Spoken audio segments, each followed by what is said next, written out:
기분이 좋지 않을 자칭 그리스도인들이 많이 있겠지만 사실을 직시하십시오. 하나님 우리를 돌이켜 그분이 우리를 창조하신 목적, 하나님을 예배하며 그분을 영원히 즐거워하는 것, 이게 우리의 목적입니다.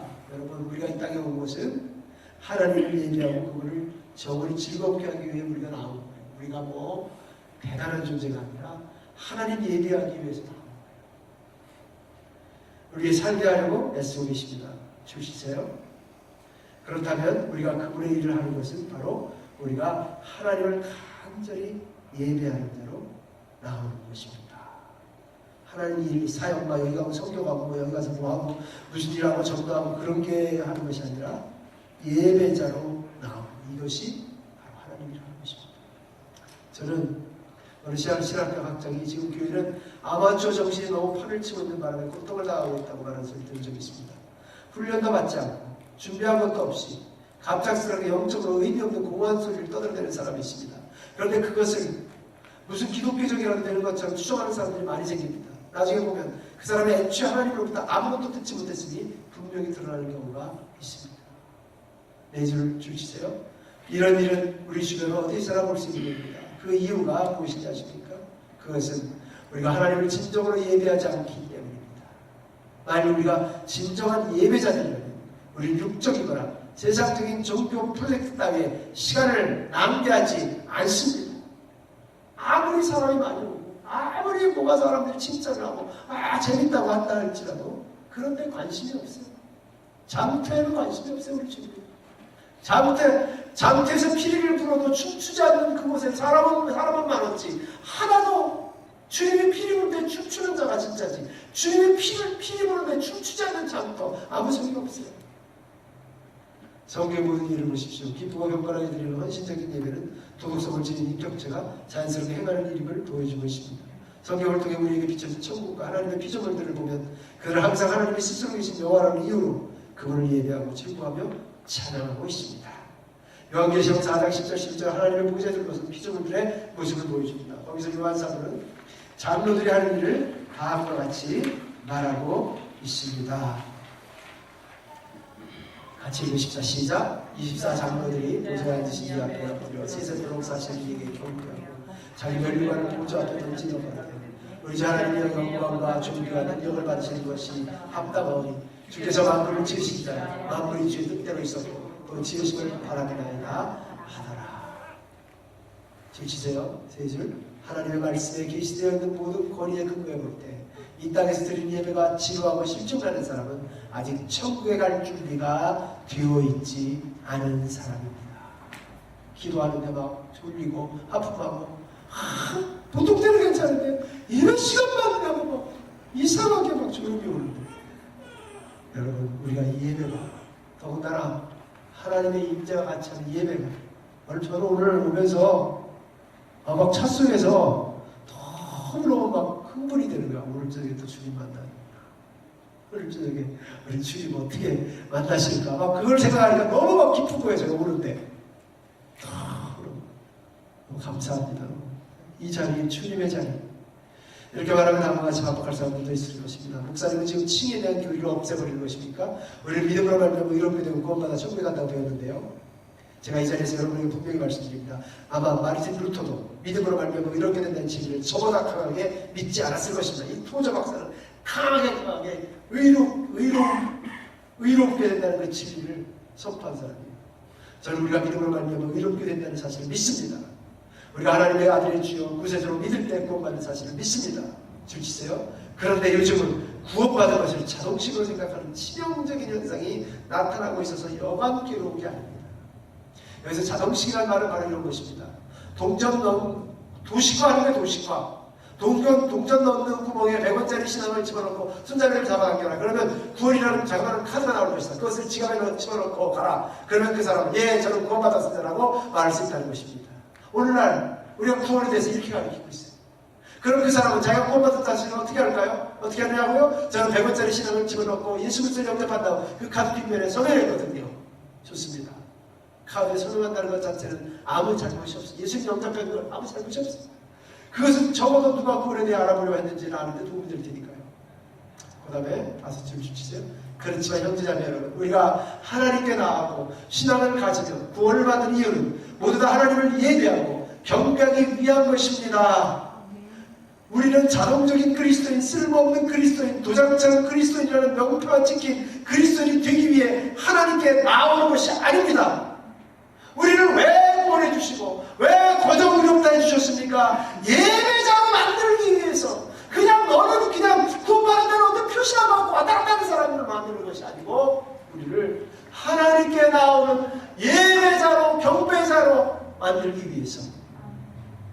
그 다음에 또 둘째, 하나님은 우리 개개인이 인격적으로 하나님과 활기찬 교제를 나누는 자녀가 되게 하시려고 우리의 온 마음을 다해 그분을 사랑하며 거룩한 아름다움을 지니신 그분을 예배하는 자녀들이 되게 하시려고 우리를 구원해 주셨지.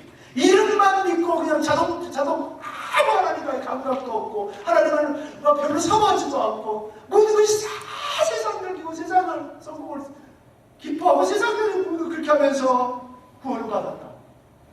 그거 왜 하나님이 그렇게 부르는 거라고? 뭐 천국 가고 지옥 가고를 떠나서 그렇게 하라고 우리를 구원시킨 게 아니에요. 누가 그러더라고요. 구원받아도 개털모자라고. 개털모자. 아무 상관. 그렇다고 해서 우리 모두 다 똑같은 예배를 드려야 할 뜻은 아닙니다. 성경은 어떤 사람의 선입견이 어떤 공식의 역사는 분이 아닙니다. 그러나 저는 다음과 같은 사실을 알고 있습니다. 즉 하나님의 기름 부으심으로 성령이 우리에게 임할 때 우리는 하나님을 예배하는 자들이 된다는 사실입니다. 물론 이 사실을 용납하기 힘든 사람들도 있습니다. 그러나 우리 모두 은혜와 모든 사랑과 모든 자비와 모든 진리 하나님 되신 여호와를 진정으로 예배하고 경외한다면 우리는 다른 모든 사람의 마음에 들 만큼 그렇게 조용히 있지 못할 수도 있습니다. 누가는 첫 번째 종교주의를 수많은 군중들이 다음과 같이 했다고 적고 있습니다. 같이 읽으십시다. 시작. 이미 감람산에서 내려가는 편까지 가까이 오시매 저자의 온 우리가 자기의 몸과 모든 능한을 인하여 기뻐하며 큰 소리로 하나님을 찬양하여 가로되 찬송하려다 주의 이름으로 오시는 왕이여 하늘에는 평화요 가장 높은 곳에는 영광이로다니 우리 중 어떤 바리새인들이 말하되 선생이여 당신의 제자들을 책망하소서 하고 대답하여 가르치되 내가 너희에게 말하니 만일 이 사람들이 잠잠하면 돌들이 소리 지르리라.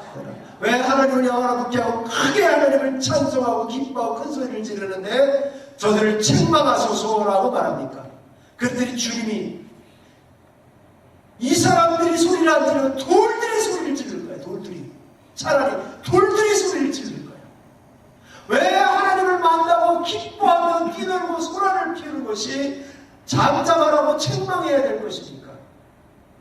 여기서 다시 다음 두 가지 사실을 제시하겠습니다. 첫째, 물론 우리가 소란을 떠는 것이 반드시 하나님을 예배하는 것은 아니지만 들으시세요. 적어도 예배드리는 소리는 우리 귀에 들리는 경우가 자주 있다는 점입니다. 소리를 내.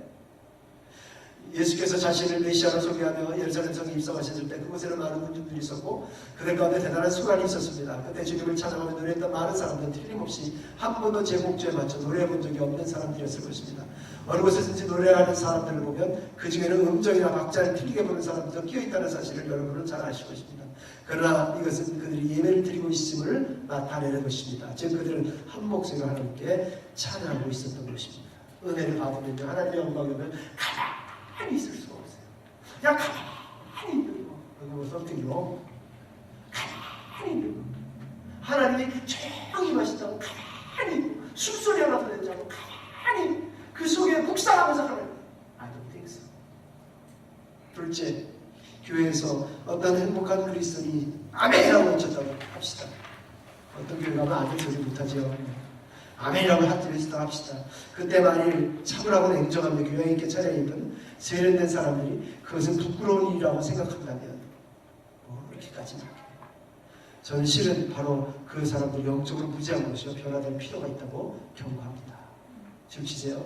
오늘날까지 그리스도의 몸된 교회 안에서 하나님을 예배하는 성도들은 좀 시끄러운 경우가 많았습니다. 여러분 혹시 600년 전 영국의 여성도 줄리언이라는 쓴 경건서적을 읽어본 적이 있습니까? 그 책 중에 보면 이런 내용의 글이 있습니다. 600년 전에 하루는 그녀가 예수님을 믿고 공유하심에 대해 묵상하고 계셨습니다. 그리고 그처럼 귀하신 예수님이 어떻게 이렇게 이같이 미천한 인간의 하찮은 소원도 세심히 들어주실까 생각하다가 가슴 가득 차오르는 큰 축복으로 인한 탄성을 도저히 억제할 수 없었다고 합니다.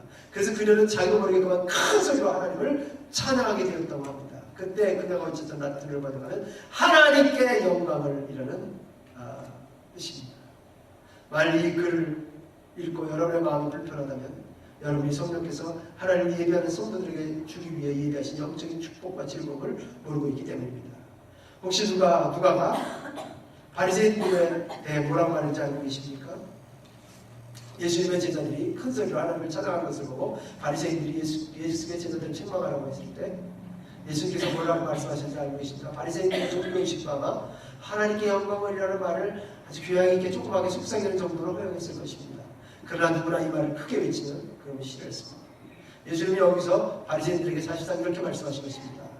그들은 지금 옳은 일을 하고 있다. 내 아버지 되신 하나님과 나와 성령은 예배를 받아야 마땅하다. 만약 사람들이 나를 예배하지 않으면 돌들이라도